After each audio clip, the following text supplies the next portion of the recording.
안녕하세요. 오늘은 기독교 강요 제5장 부분에 시작합니다. 하나님에 대한 지식은 천지 창조와 그 지속된 총체에 의해서 빛이 난다. 이 말은 무슨 뜻이냐면은 하나님께서 창조하시고 난 후에 계속 섭리하신다 하는 쪽으로 우리는 이야기할 수 있을 것입니다. 그래서 5장의 첫 소두에 보면은 하나님은 자신의 창조 사역을 통해서 자신을 나타내셨다. 1번, 하나님이 명쾌한 자기 현역은 모든 변명을 불가능하게 한다. 명쾌란 것은 밝고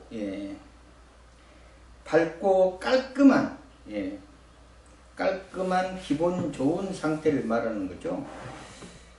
현현은 뚜렷하게 나타나는 것을 말하는 겁니다. 뚜렷하게 나타나거나 또 나타냄을 말하는 것이에요. 그러니까 하나님은 명쾌하게 아주 밝고 명랑하고 기분 좋게 명쾌하게 하나님의 이 뚜렷하게 나타내셨다. 이것을 의미하고 있는 이야기라고 할 수 있습니다. 더욱이 복된 삶의 궁극적인 목표는 하나님을 아는 데 있다. 가로 열고 요한복음 17장 3절을 참조하시고요. 그러므로 누구도 이 행복에 이르는 데서 죄되지 않도록 하기 위하여 하나님은 인간의 마음속에 우리의 이미 살펴본 바와 같이 종교의 씨앗을 심어주셨을 뿐만 아니라 자신을 계시하셨고 우주의 전 창조를 통하여 전체적인 창조를 통하여서 매일매일 자신을 드러내시고 계신다. 그 결과 인간은 눈만 뜨면 하나님을 보지 않을 수가 없다. 당연한 이야기죠. 하나님께서 세상을 만드시고 창조하시고 난 후에 우리가 세상 속에 섭리 속에 살아가면서 하나님과 함께 나아가는 것을 말하고 있는 것입니다. 그래서 우리는 이 자체가 생존 자체가 생활 자체가 우리는 하나님과 함께 하고 있다라고 보는 것입니다. 왜? 하나님은 천지를 창조하시고 지금도 운행하시고 역사하시기 때문에 그렇다. 이거를 이야기하고 있는 것이에요. 실로 하나님의 본질은 불가해한 것이며 불가해한다는 것은 이해할 수 없다는 것을 뜻하는 것이죠. 하나님은 본질은 이해할 수 없음을 한 것이며 그의 신성은 인간의 모든 지각을 훨씬 초월했다. 사물의 이치를 아는 능력을 지각이라고 합니다. 그래서 인간은 하나님의 본질에 있어서 보면은 우리는 이해할 수 없으나 그의 신성은 인간의 모든 사물을 아는 능력을 훨씬 초월한다. 이렇게 보고 있는 것입니다. 실로 하나님의 본질은 불가해한 것이며 그의 신성은 인간의 모든 지각을 훨씬 초월한다. 그러나 하나하나 창조물에 하나님은 그의 영광을 분명히 표적을 새겨 놓으셨으며 그것이 너무나 분명하고 눈에 띄기 때문에 아무리 무식하고 어리석은 자라 할지라도 무식해서 모른다고 핑계댈 수는 없을 것이다. 이렇게 칼빈은 본 것입니다.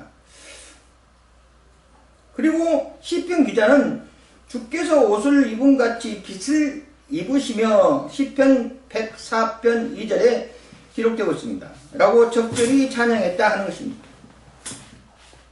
이는 마치 하나님의 눈에 보이는 빛나는 의복으로 자신을 계시하기 시작한 이후로부터 우리가 눈을 돌릴 때마다 그리고 눈을 돌리는 곳에서 하나님의 영광을 보여주시기 위하여 우주 창조 속에서 줄곧 휘장을 두르시고 전시해 주셨다고 말하는 것과 같다.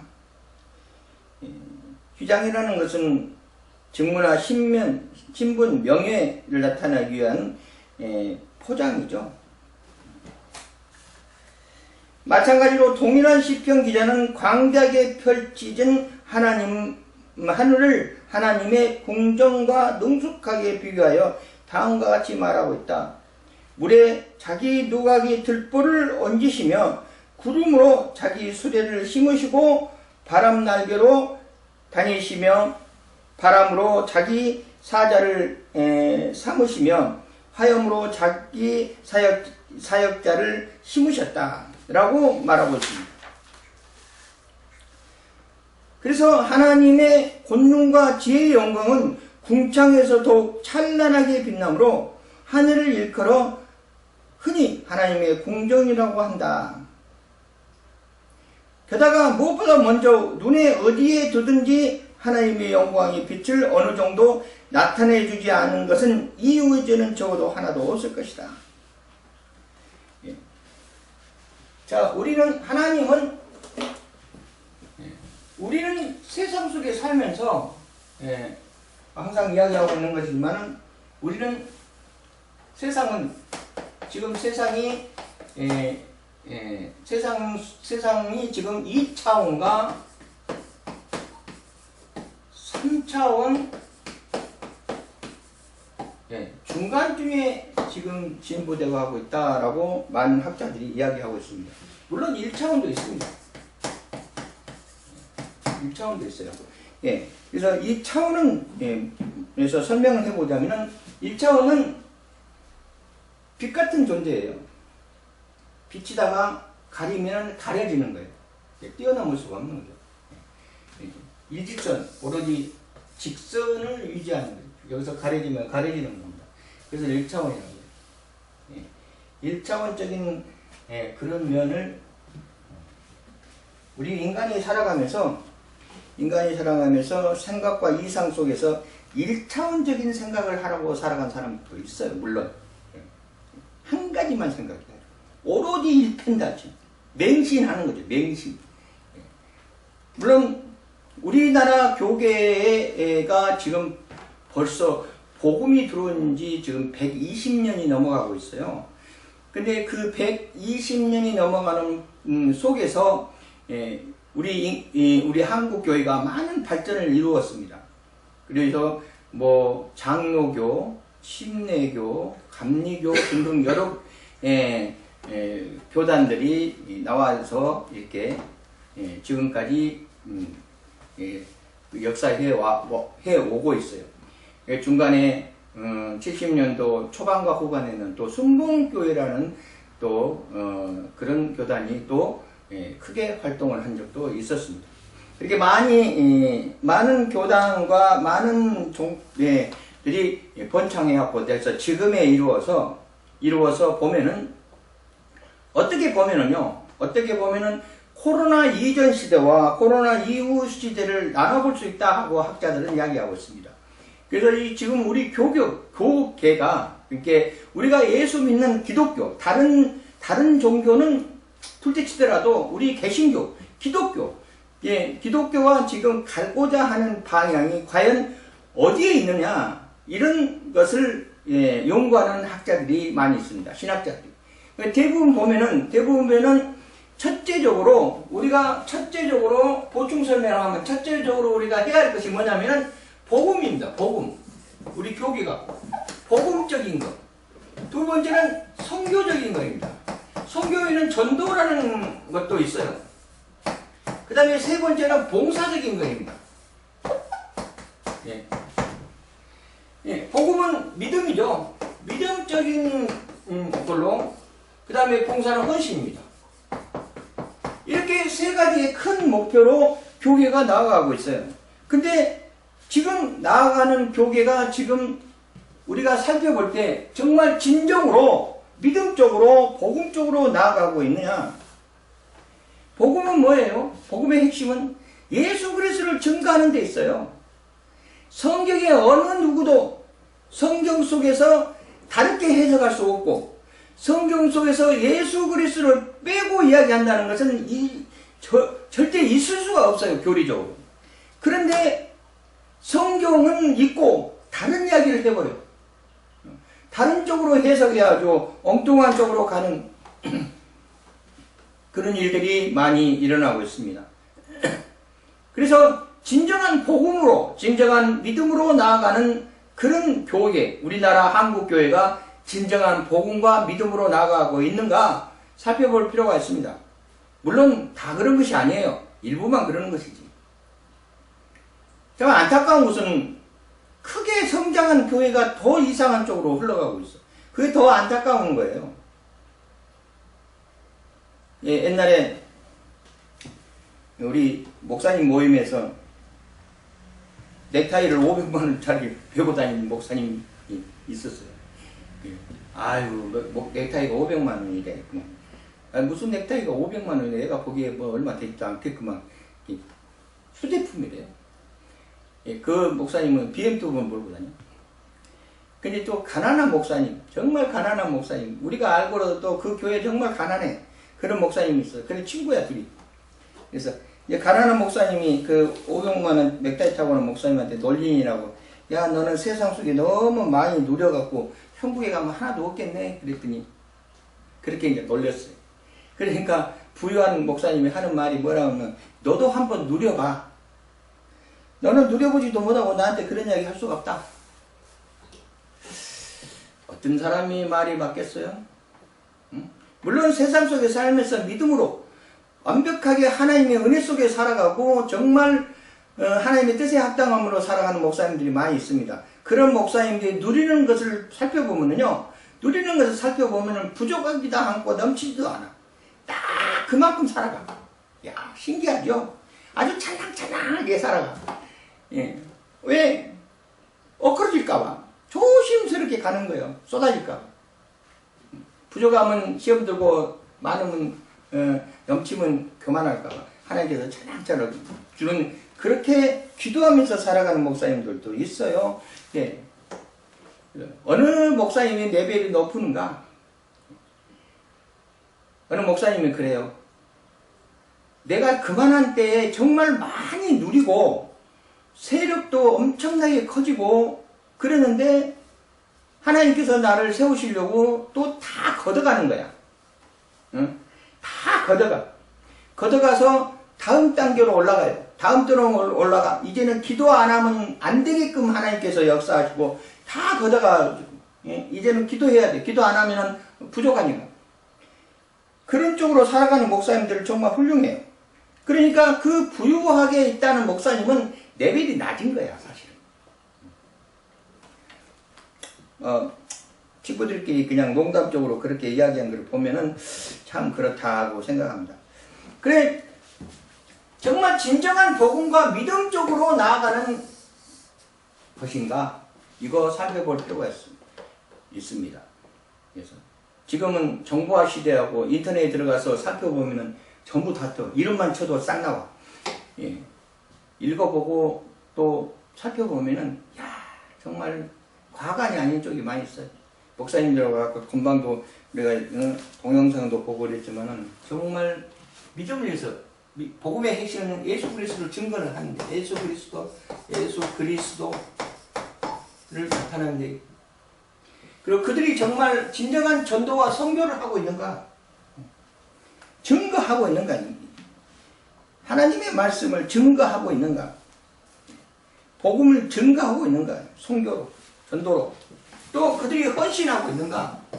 그냥 세력 다툼으로 싸우고 문제가 있습니다. 이 세 가지는 진짜 교회에서 우리 교회는 복음으로 나아가고 우리 교회는 선교하고 우리 교회는 헌신한다 하는 좌우명으로 걸어놓고 나아가요. 그래, 그러지 않아. 그냥 1차원으로 그냥 맹신해서 가는 거야.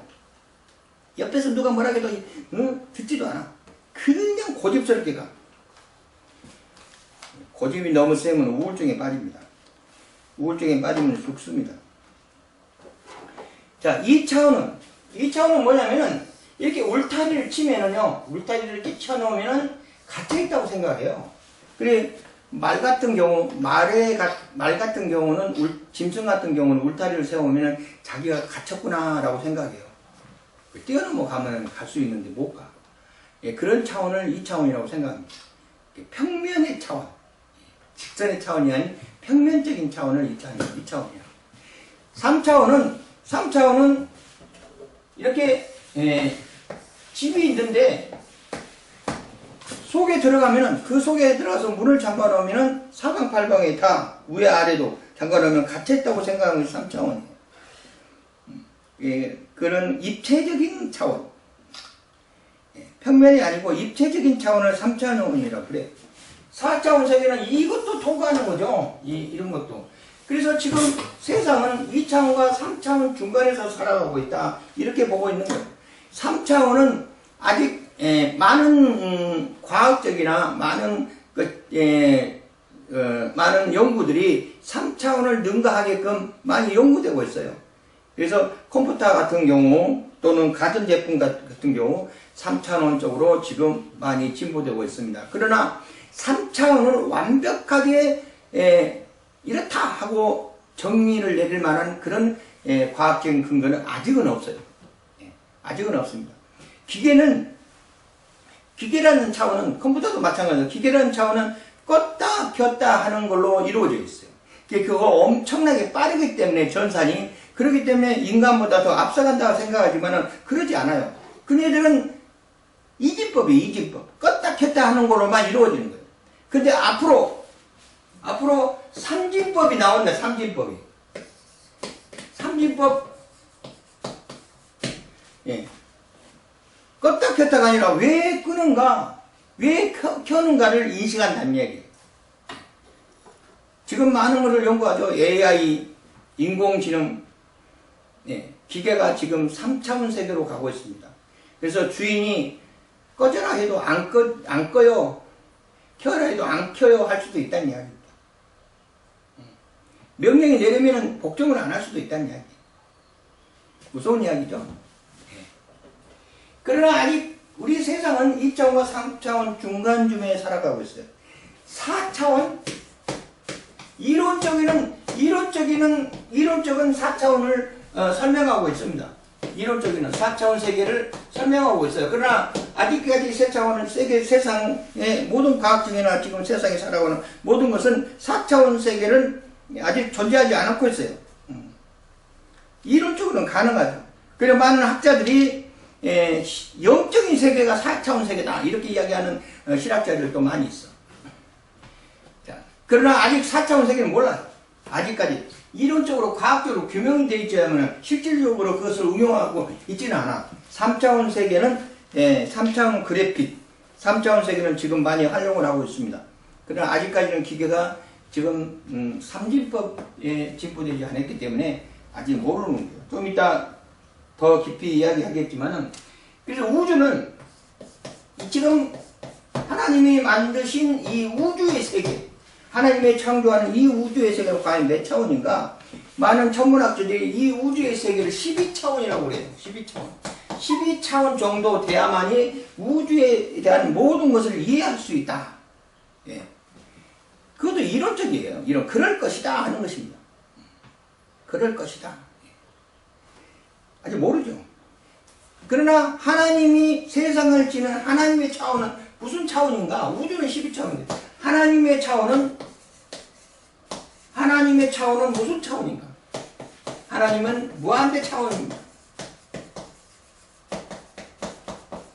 하나님의 차원은 무한대 차원이에요. 어떻게 우리 인간이 2차원과 3차원에 가고 있는 우리 인간들이 어떻게 하나님의 차원을 이해할 수 있겠는가? 16페이지 게다가 무엇보다 먼저 눈을 어디에 두든지 하나님의 영광의 빛을 어느 정도 나타내 주지 않는 것은 아무것도 없고 우주에 적어도 하나도 없다. 우주에는 우리는 우주가 너무 광대하고 아름다운 질서를 가지고 있어서 그것을 언뜻 보기에 해도 그 무한한 빛나는 힘에 완전히 압도되지 않을 수 없다. 왜? 우주가 12차원이죠. 하나님 차원은 무한대 차원이니까 우리는 그것을 이해할 수 없죠.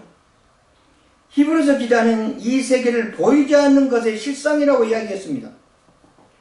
격전 높게 표현하는 이유는 솜씨 좋게 질서를 잡히는 이 우주가 우리로 하여금 하나님을 명상할 수 있게 해주는 일종의 거울이다. 거울이다. 거울이 되며 이 거울이 아닌 다른 것을 통해서는 하나님이 볼 수 없기 때문에 그렇다. 그렇게 칼빈은 이야기하고 있습니다. 칼빈이 거울에 대해서 강조하고 있어요. 거울에 대해서, 거울이라는 매체에 대해서 지금 이야기하고 있는데, 이 거울은 속성은 어떤 속성을 가지고 있느냐 하면, 거울이라는 속성은 비치면은요, 거울을 비치면은 바로 반사돼야 돼요. 바로 즉각적으로 0.1초도 안 걸려. 거울은 비치면은 바로 반사돼야 돼요. 하나님의 은혜가 거울이라면은 하나님의 은혜가 거울을 통해서 비치면은 우리는 그것을 즉각적으로 반사해야 돼요. 나중에 거울이 흐려져 갖고 100% 비치는데 50%만 반사한다. 이건 하나님의 뜻이 아니에요. 우리는 거울을 깨끗이 닦아서 아주 정돈되고 신앙적으로 아주 정립이 되고 자아를 내려놓고 아주 순결하니 그런 모습으로 하나님 앞에 나아가서 정돈된 모습으로 나아가서 100% 비치면 100% 반사해야 돼요. 100%그 은사와 은혜를 나타내야 돼요. 예. 거울이 뭐 나중에 비치겠습니까? 그럽니까? 절대 그러지 않아요. 거울의 속성은 바로 그 자리에서 반사하는 것입니다. 그렇기 때문에 우리는 믿음을 통해서 하나님 앞에 서면은 우리는 거울인 것이에요. 하나님이 거울인 것이에요. 하나님을 바라보면 바로 내 모습이 보여. 내 몸 자체가 그대로 보여. 예. 내 모습 자체가 그대로 보이면은 내가 우울하면 우울한 대로 그대로 보이고, 슬픔은 슬픈 대로 그대로 보이고, 은혜가 없으면 없은 대로 그대로 보이는 거예요. 그래서 우리는 바라볼 때 항상 기쁘고, 스마일이고, 긍정적이고, 항상 하나님의 뜻에 나아가는 그런 모습으로 비춰져야 돼요. 그런데 그러지 않죠, 사실은. 참 그런 삶이 어렵습니다. 그러나 신앙적으로, 믿음적으로 하나님 앞에 서면은 우리는 자동적으로 그렇게 될 수밖에 없다라고 지금 이야기하는 거예요. 일종의 거울이 되어서 그 거울이 아닌 것, 다른 것을 통해서는 하나님이 절대 볼 수 없기 때문에 그렇다, 이 말입니다.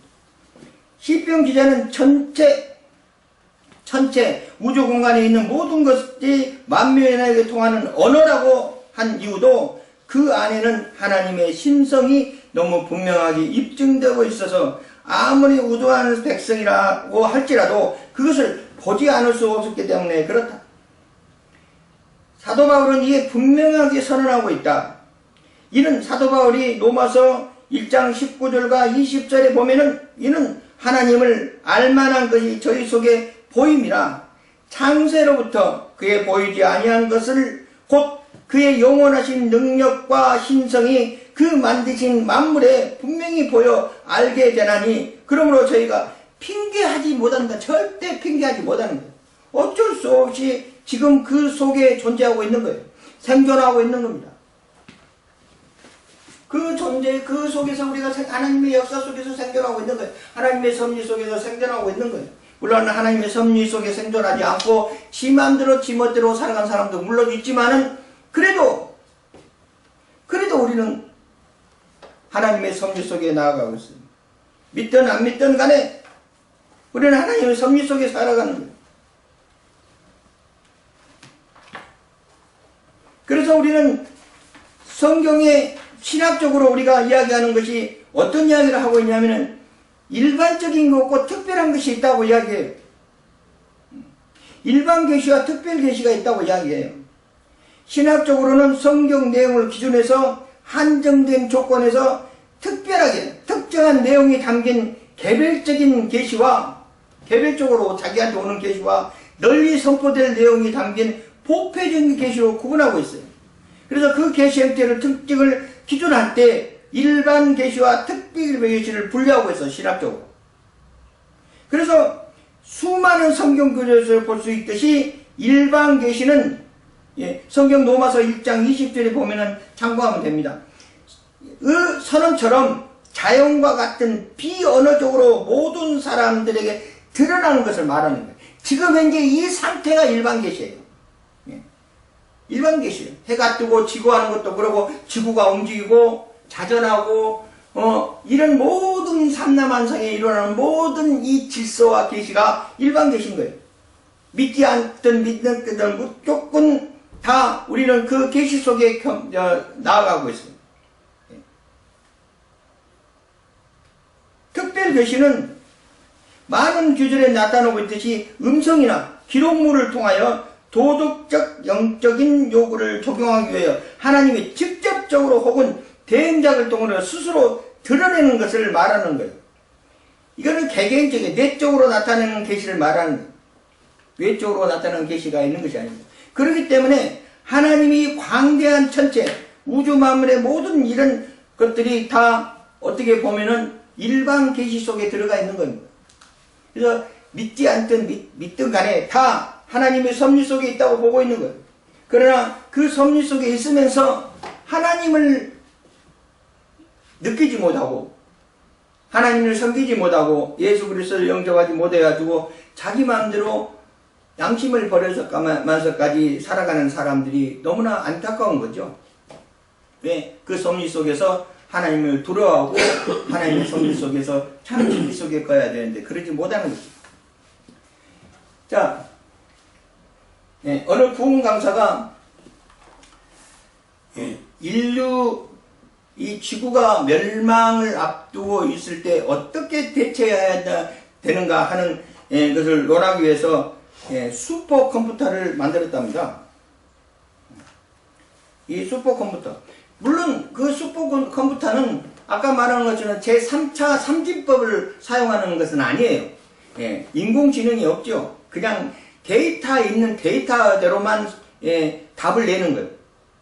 그러다 그 데이터가 너무 방대해서 인간이 가지고 있는 것보다 더 많이 방대해서 거기서 종합해가지고 결정해서 이렇습니다 하고 결과물을 내는 거예요. 자기가 직접 생각하는 것에서 그 생각하는 의지대로 컴퓨터가 해서 답을 내는 것이 아니고 모든 데이터를 총망라해서 그거를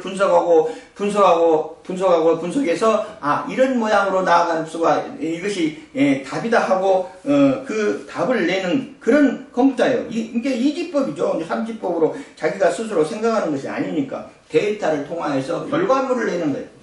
그래서 그 슈퍼컴퓨터에서 과학자들이 물어봤답니다. 이 지구가 영원토록 생존하려면 망하지 않으려면 어떤 식으로 나아가야 되느냐 물어보니까 컴퓨터가 답을 내는데 뭐라고 이야기하냐면 인구 문제를 해결해야 된다. 인구 문제. 그러니까 지구가 우리가 살아가는 이 지구가 인구들이 너무 많아서 생산하고 소비하고 있는 바란스가 안 맞는다. 이게.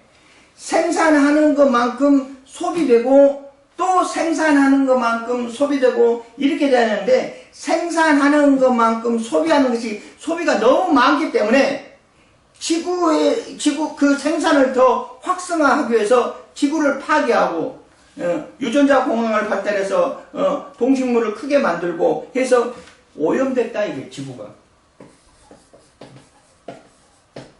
지구를 오염시켰다는 얘기. 왜? 생존하기 위해서. 그래서 그 생존의 기능, 인구 문제를 해결하지 않으면 지구는 망한다. 고갈된다는 얘기. 자연이 파괴된다는 얘기. 그래서 3분의 1 정도, 그러니까 3분의 2를 없애야 된다, 인구를. 지구의 세계 인구를 3분의 1을 없애고 3분의 1만 존재해야만이 지구가 고갈되지 않고 영원히 생존할 수 있다 하고 컴퓨터가 데이터를 뽑아냈어요. 참 무서운 이야기죠. 그래서 그러면은 지금 살고 있는 인구가 3분의 2를 없애려면 어떤 방법을 취해야 되느냐 물어봤답니다. 그래서 컴퓨터가 데이터가 나온 것이 뭐냐면은 지금 과학 수준으로 왜 더 이상 이상적이나 생각하지 못하고 그네는 데이터만 뽑아서 그 결과물만 내기 때문에 지금 과학적인 수준으로 봤을 때 사람을 스캔을 딱 해가지고 이 사람이 세상에 남을 사람인가 이 사람이 세상에 필요하지 않는 사람인가 필요한 사람을 스캔을 해가지고 필요 없는 사람은 뇌파로 정지시킨답니다. 그런 기술까지 왔다는 이야기. 뇌파로 우리를 정지시켜. 그래서 나 같은 경우는 이렇게 이렇게 싹 스캔을 하면, 아, 저 사람은 당뇨도 있고, 고집도 세고, 이렇게 나고 되는 거지. 저 사람은 지구 보존에서 유익한 사람이 못 되는 뇌파로 정지시켜. 그럼 많은 사람들이 뇌파로 정지시켜하고 움직이지 못하고 있으면은, 그걸 어떻게 하느냐? 재활용한답니다. 재활용. 장기는 장기대로, 피부는 피부대로, 기름은 기름대로 재활용한다.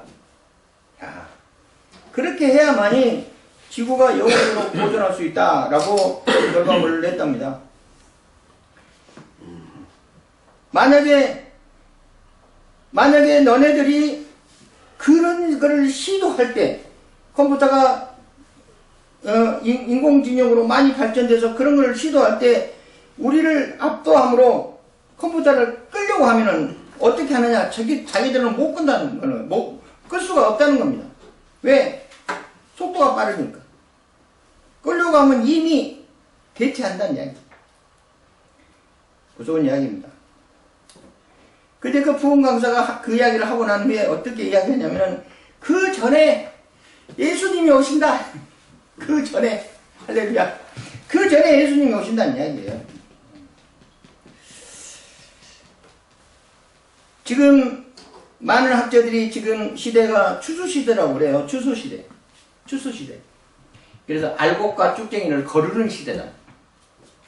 채 속에서 딱 올려놓고 흔들어서 알곡은 곳간에, 쭉쟁이는 불무에. 예.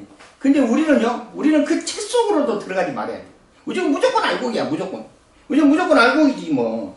주님 오실 때 나보지 않고 우리는 주님을 영접하고 무조건 들림받아야 됩니다. 나보되면 큰일입니다. 자, 그래서,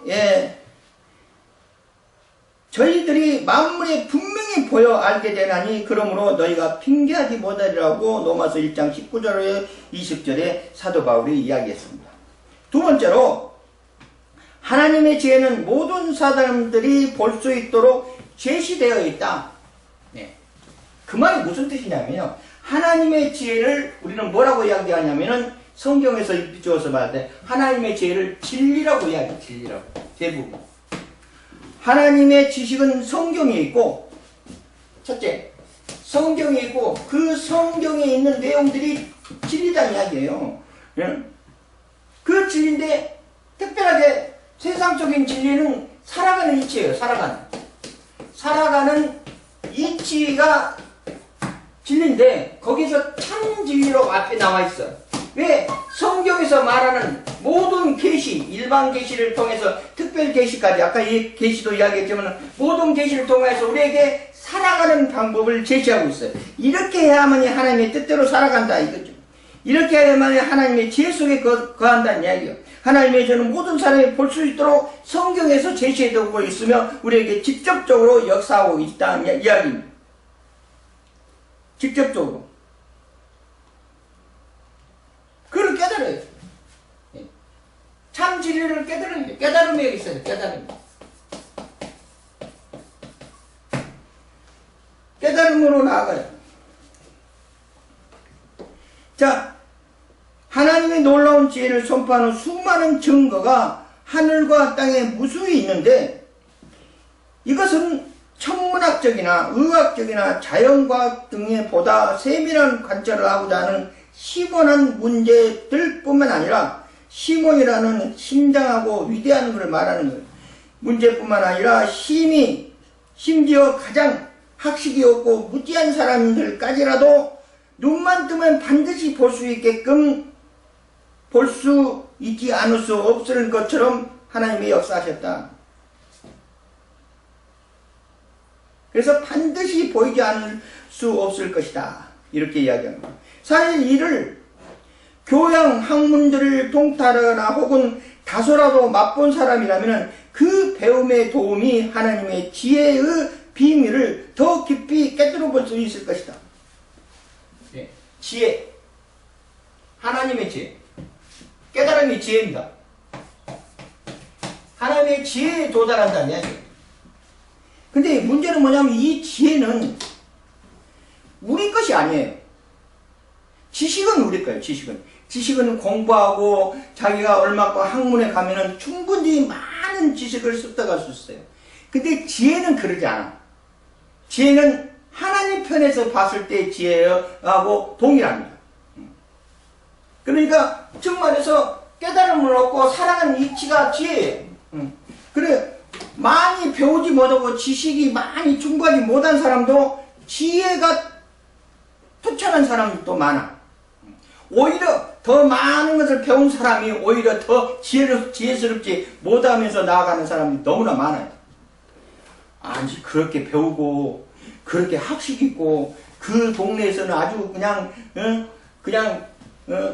아주 개천에 용나는 그런 고시에 합격해가지고 동네에다가 프랑카를 걷어놓고 그냥 그런 학식이 높고 지식이 많은 사람도 왜 권력을 가지면 그래 가는지 몰라. 권력을 잡으면은 이상한 쪽으로 흘러가지고 이거 지혜도 전혀 이만큼도 없고 진짜 무식하게끔 최소한 서울대학교 나오고 고시에 합격했으면은 지혜스럽게 가야지. 지식이 원래 오히려 지혜스럽게 가는 데서 지식이 오히려 방해하는 거예요. 근데 이 지혜는 뭐냐면 이 지혜는 하나님의 계시 속에 이루어지지 않으면 아무 의미 없다는 이야기예요. 하나님의 참진리 속에 가지 않으면 의미가 없는 거예요. 그 지혜에 도달해야 되는데 하나님의 지혜 속에 도달해야 되는데 그러지 않고 하나님의 비밀을 지혜의 비밀에 더 끝으로 볼 수 있을 것이다.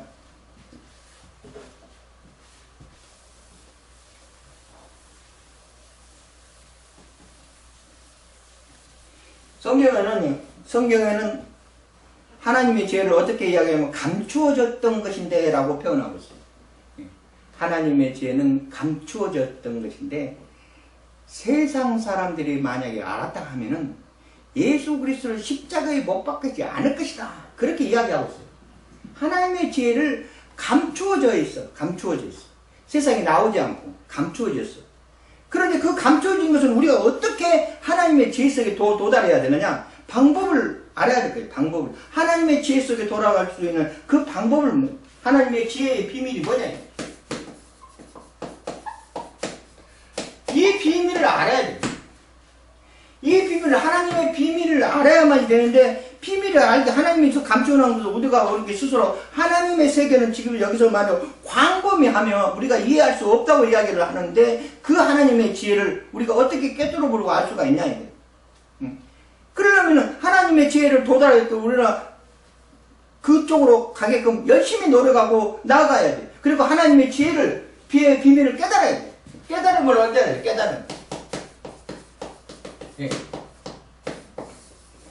깨달음을 얻어야 돼. 항상 성경에서 우리를 깨달음을 얻으라고 이야기해요. 항상 깨어있으라 그래, 항상 깨어있으라 그래.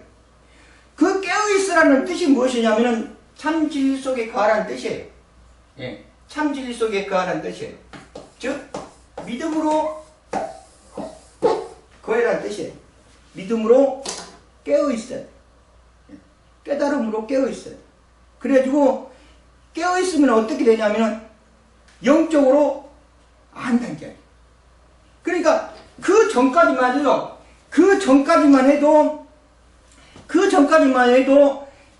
깨어있지 못했어. 그러니까 깨달음이 얻지를 못했어요. 그러나 예수 그리스도를 영접하고 나서 깨달음을 얻었어. 무슨 깨달음을 얻었냐면 영적인 것이, 죽었던 것이 다시 살아났다는 이야기예요.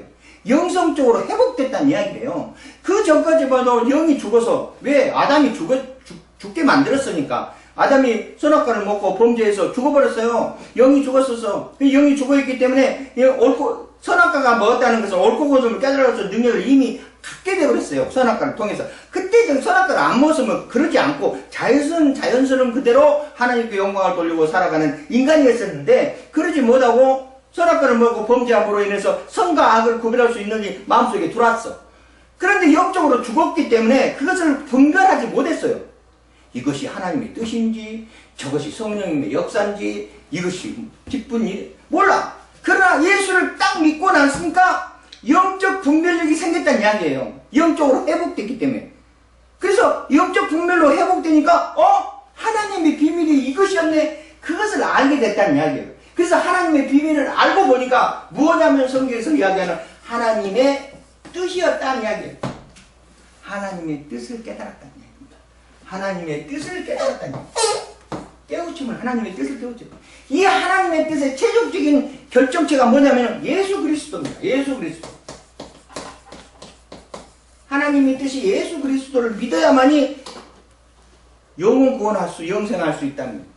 세상을 사랑하는 동생들을 주셔갖고 예수를 믿으면 영생할 수 있다는 것이 하나님의 뜻이에요. 한 사람도 낙오되지 않고 한 사람도 사단에게 빼앗기지 않고 다 영혼 구원하게끔, 그런다 해서 만인 구원설이 아니라 예수를 믿어야만이 구원이 있죠. 그래서 영혼 구원 얻고 예수 믿고 영혼 구원을 하게끔 하나님께 그 길을 열어주셨어. 어떻게? 십자가의 사건으로 예수님께서 단번에 제사된 바 되어가지고 영적인 문제를 해결했거든요. 그래서 하나님께서 그걸 흡양하시고 우리들에게 원죄를 해결해 주셨어요. 아담의 진죄를 해결해 주셨어요. 깨달음을 얻었어요. 그래서 하나님의 뜻이 인류 구원에 있는 거예요, 사실. 예수 믿어만 되는 것이에요. 예수 믿음으로 인해서, 그래서 그 뜻이 하나님의 비밀, 지혜의 비밀이 뭐냐면 예수 그리스도를 믿고 예수 그리스도 이름 쓰고 행하는 모든 것들을 말하는 거예요. 어느 누구의 차라리 이름도 준 적이 없거든요. 예수 이름으로 행하지 않는 일은 다 안 되는 거예요. 성부, 성자, 성령 해도 안 돼. 예수 그리스도 이름으로 아멘 해야 되는 거예요. 그러지 않으면 아무것도 이루어지지 않습니다. 그게 하나님의 지혜고 하나님의 비밀인 것이에요. 그래서 여기서 말하는 것을 그렇게 이야기하는 거예요. 하나님의 비밀을 더 깊이 깨뜨려 볼 수 있을 것이다. 하나님의 비밀은 바로 하나님의 뜻이며 하나님의 뜻은 인류 구원에 있고 인류 구원의 결정체는 예수를 믿는 거예요. 그 비밀은 예수를 믿는 거예요. 예수 믿지 않고는 아무것도 안 이루어지는 거죠. 우리가 문제가 생겼어요. 그러면 기도해야 돼요. 방법이 없으니까. 인간이 미완성이에요. 인간은 신의 결정체가 아니잖아요. 인간은 피조물이에요. 그렇기 때문에 우리가 스스로 이룰 수 없기 때문에 기도해. 누구한테요? 창조자한테 기도하는 거죠. 하나님한테. 왜? 하나님이 창조하셨으니까. 우리의 인간을 어떻게 해결해 주시라고 기도하고 난 다음에 뭐라고 이야기하죠? 예수 그리스도 이름으로 아멘 하는 거예요. 예수 그리스도 이름으로 아멘 안 하면 아무것도 응답이 내려가지 않아요. 아무것도 이룰 수가 없어요. 성부, 성자, 성령에도 안 되고 나무하면 답이라도 안 된다니까. 오로지 예수 그리스도 이름으로 아멘 해야만이 그 일을 행할 수 있어요. 그것이 하나님의 비밀입니다.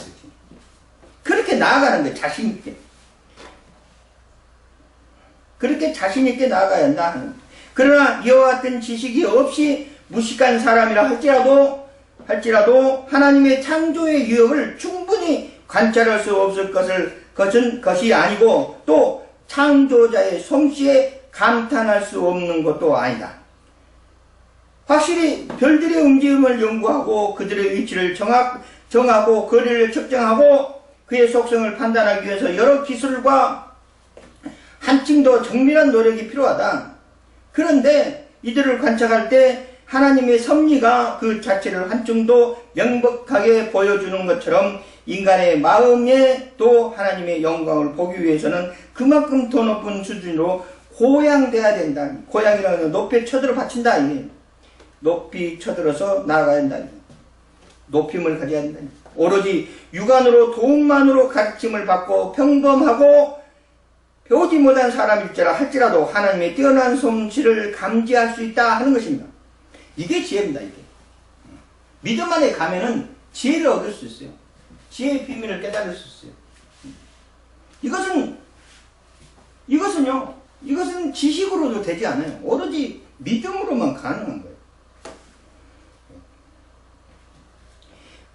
그것을 셀 수 없이 많으면서도 분명히 질서를 정확한 천체, 우주 전체의 변화가 하나님의 솜씨에 드러나 있기 때문에 그렇다. 따라서 하나님은 인간 모두에게 그 지혜를 충분히 보여주셨다는 것을 명백하다. 하나님의 지혜를 우리에게 충분히 보여주셨어요. 오직 했으면요.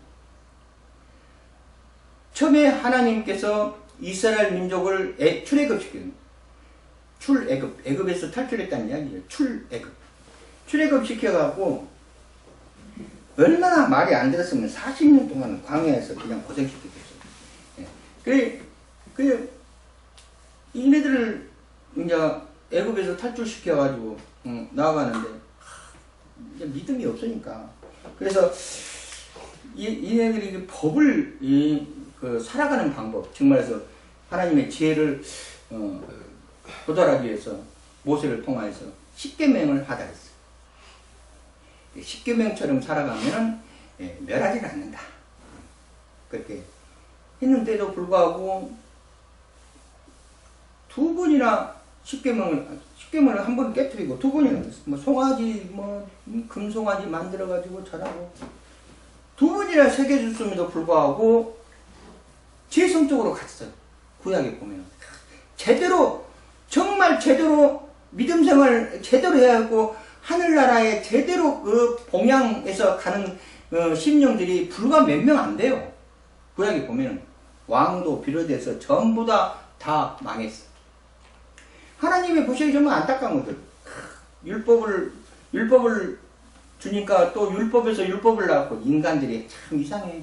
율법을 지키기 위해서 또 율법을 또 만들어. 그리고 또 그 율법을 못 지키니까 또 율법을 또 만들어. 도저히 안 되는 거예요. 제사장한테 제사를 드리니까 하나님께 그 역사의 모든 것을 규명해 놨어요. 그래가지고 죄 지으면은 비둘기 잡고 소 잡고 좀 소 잡고 이렇게 해서 제사를 지내고 제사함을 이루게끔 그렇게 역사하셨어요. 그리고 하나님께 심령을 보여주고 성에 모이게 하고 그렇게 했어요. 그래도 그렇게 했으면 다시 범죄하지 말아야 되는데 그러지 못하. 왜? 영이 죽어있는 상태거든요. 지금 영이 죽어있는 자에게 회복을 못해. 단지 죄사함만 이루는 거예요. 영적 구원은 전혀 없어. 그래서 하나님 보시기에 야 이거 정말 안 되겠다. 안 되겠다. 도저히 아무리 해도 안 되겠다 해서 하나님께서 마리아의 몸을 통해서 육신을 입으신 거예요. 예수 그리스도의 이름이라는 육신을 입어갖고 그 문제를 해결하기 위해서 이 땅에 오신 거예요. 이 땅에 오셔서 십자가의 사건을 치르고 그러니까 제사장이 지내는 제사가 아니라 영적인 제사를 지닌 거죠. 그래가지고 그것을 제사를 지내고 3일 만에 부활해서 부활신앙으로 영생을 얻게끔 했어요. 언제가 해결돼? 영적으로 회복됐다는 이야기예요. 이제는 하나님의 지혜 속에 거하자는 이야기입니다. 그래서 하나님이 모든에게 지혜를 충분히 보였다는 것을 명백하다. 인체의 구조에 있어도 우리 인체의 구조에 있어도 그렇다는 이야기예요. 신체 각 부분의 관절, 균형, 아름다운 효능 등에 정확히 조사하기 위해서 갈렌의 해부적인 기술과 같은 예감이 있어야 한다. 갈렌은 131년에서 200년 동안 살았던 사람입니다. 다음 시간에 좀 자세히 설명해 드리겠습니다. 그래서 그러나 그 인체 자체가 너무나 오묘하기 때문에 구성되어 있어서 그것이 고환자의 하나님의 섭리에는 마땅히 기적을 낳는 기술자로 인정되지 않을 수가 없다. 우리 신체의 구조도 그렇게 아주 하나님의 섭리 속에서 창조되었다 하는 것입니다. 자, 여기까지 하고 다음에는 우리 5장 3편 인간은 신적인 지혜의 최상의 증거이다. 그쪽에 강의하겠습니다. 수고하셨습니다.